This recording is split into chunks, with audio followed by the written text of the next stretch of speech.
Celui-là, il n'a pas besoin de moi pour se vendre parce qu'il se vend tout seul, mais moi je l'adore. Le troisième et dernier volet du siècle, Ken Follett. Alors Ken Follett, c'est un auteur fétiche de la Griffe Noire, hein, surtout depuis qu'il a fait Les Pieds de la Terre.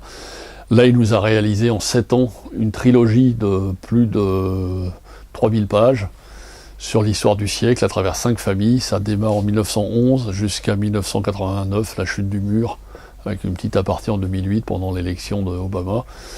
Donc vous assistiez dans le premier tome à la naissance de 5 familles qui allaient se rencontrer dans les méandres des guerres et des personnages célèbres.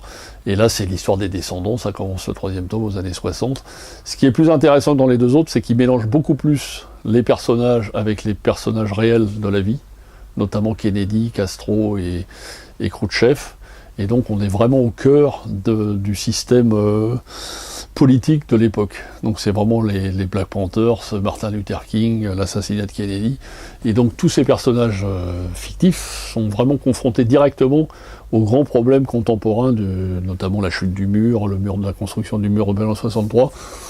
On va me dire que c'est du best-seller, que ça se vend tout seul, ça n'a pas besoin de moi, mais moi j'adore ça, j'adore 1200 pages qui se dévorent en... Je dirais pas en 5 minutes, parce qu'il y a quand même 1200 pages, mais ça clôt bien sa trilogie, et c'est quand même un grand monsieur du livre, du roman historique de détente, mais plus que ça, et là c'est le siècle, donc c'est quand même, ça nous parle plus, parce qu'on ne sait pas si loin que ça, et c'est vraiment génial, donc même si c'est un best-seller, j'en parle, je trouve ça bien. C'est vraiment pour moi un des meilleurs romans de l'année qui est sorti, quoi. Ça clôt bien la trilogie, et c'est vraiment superbe. C'est un grand monsieur.